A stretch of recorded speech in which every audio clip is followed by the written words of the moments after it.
আপনার ওয়াইফকে প্রত্যেক মাসে হাত খরচের টাকা দেবেন। বইয়ের জন্য খরচ করলে আল্লাহ আপনার রিজিকে আরো বেশি স্বচ্ছতা দান করে। বইয়ের জন্য খরচ করলে আল্লাহ আপনার জীবনটাকে একদম বরকত দ্বারা ভরপুর করে দিবে। সুবহানাল্লাহ পড়ুন সবাই। আপনার ঘরে আসার পূর্বে সে তার বাবার রাজকন্যা ছিল, আর তার বাবা তাকে এত কিছু দিয়েছে যা তাকে বলতে হয় নাই, তার বাবা নিজের থেকেই দিয়ে দিয়েছে। ঠিক কিনা বলেন?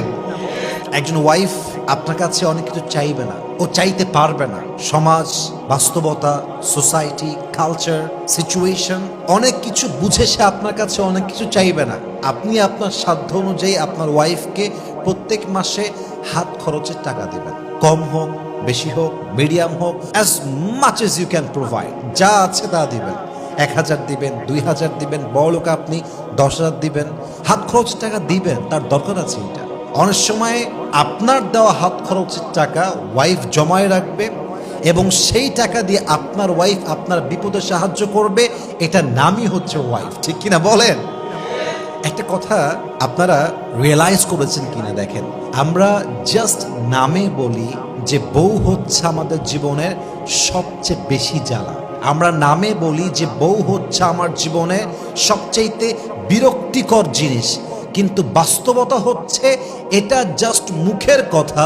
বিপদে পড়লে, কষ্টে পড়লে, অসুস্থ হলে, রোগী হয়ে গেলে, বিছান ধরা হয়ে গেলে একমাত্র বউ ছাড়া আশেপাশের কাউকে হারিকেন দিয়ে খুঁজে পাওয়া যায় না। ঠিক কিনা বলেন?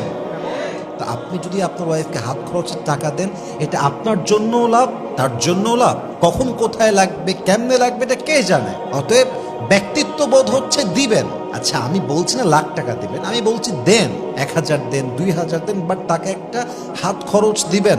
কারণ আপনার ঘরে আসার পূর্বে সে তার বাবার রাজকন্যা ছিল, আর তার বাবা তাকে এত কিছু দিয়েছে যা তাকে বলতে হয় নাই, তার বাবা নিজের থেকেই দিয়ে দিয়েছে। ঠিক কিনা বলেন? এটা খেয়াল রাখবেন। হাত খরচের টাকা দিবেন বউকে, চিপটামি করবেন না। অনেক স্বামী আছে, হ্যাঁ, 1 নাম্বার হার কিপটা, হেবাড়ার সব জায়গা টাকা বের হয়, আর বউ চাইলে বাহানা শুরু হয়ে গেল, আর এই সমস্যা, ওই সমস্যা, मैं गरीब हूं, मैं बहुत गरीब हूं। হ্যাঁ, আমি গরিব, বাপ গরিব, দাদা গরিব, আমার মতো গরিব এই দুনিয়াতে কেউ নাই। জঙ্গলে আমার বাড়ি, আমার কোনো টাকা পয়সাই নাই। বউয়ের বেলায় চিপটা হয়, বোনের বেলা টাকা বের হয়, মায়ের বেলা টাকা বের হয়ে যায়, বাপের বেলা টাকা আরো বেশি বের হয়, সবার জন্য টাকা বের হয়, বইয়ের জন্য 2 পয়সা বের করতে চায় না। এরকম স্বামী আছে না নাই বলেন? বইয়ের জন্য খরচ করলে আল্লাহ রিজিকে বরকত দেয়।